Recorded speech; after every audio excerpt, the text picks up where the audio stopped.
కుటుంబం ప్రాతిపదిక నేతన్నల సేవలో సొంత మగ్గం ఉంటే చాలు, వయసుతో సంబంధం లేదు. రాష్ట్ర వ్యాప్తంగా 51,952 మందికి ఆర్థిక సాయం. చేనేత కార్మికులకు ఆర్థిక భరోసా కల్పించేందుకు ఉద్దేశించిన నేతన్నల సేవలు పథకానికి లబ్ధిదారుల ఎంపిక పూర్తయింది. రాష్ట్ర వ్యాప్తంగా 51,952 మంది లబ్ధిదారులు ఉన్నట్లు ప్రభుత్వం గుర్తించింది. కుటుంబాన్ని ప్రాతిపదికగా తీసుకొని సొంత మగ్గం ఉన్న కార్మికులకు ఈ పథకాన్ని వర్తింపజేస్తుంది. వయసుతో సంబంధం లేకుండా దారిద్ర్య రేఖకు దిగువన ఉన్న నేతన్నలకు ఏడాదికి 25,000 చొప్పున ఆర్థిక సాయం అందించనుంది. జాతీయ చేనేత దినోత్సవం సందర్భంగా ఆగస్టు 7న ఈ పథకాన్ని అమలులోకి తీసుకురాబోతున్నారు.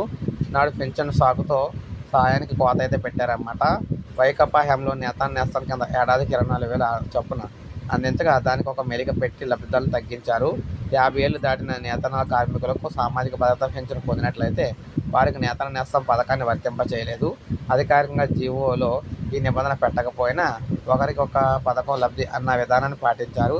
దీంతో చాలామంది అర్హులకు అప్పట్లో ఈ పథకం ప్రయోజనం అందలేదు. అర్హులు ప్రభుత్వానికి పలుమార్లు మొరపెట్టుకున్నా స్పందించలేదు. ఇప్పుడు కూడా అధికారులు అదే విధానం ప్రతిపాదించగా ముఖ్యమంత్రి చంద్రబాబు అంగీకరించలేదు. ఇతర పథకాలు అమలైనప్పటికీ కూడా వయసుతో సంబంధం లేకుండా సొంత మగ్గు ఉండి నేత వృత్తిలో ఉన్న ప్రతి కుటుంబానికి ఏడాదికి 25,000 చొప్పున అందించాలని స్పష్టం చేశారనమాట.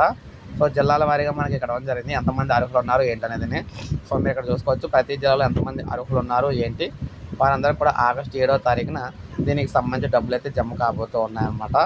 సో అత్యల్పంగా మనం చూసుకున్నట్లయితే విశాఖపట్నంలో 3 మాత్రమే ఉన్నారనమాట.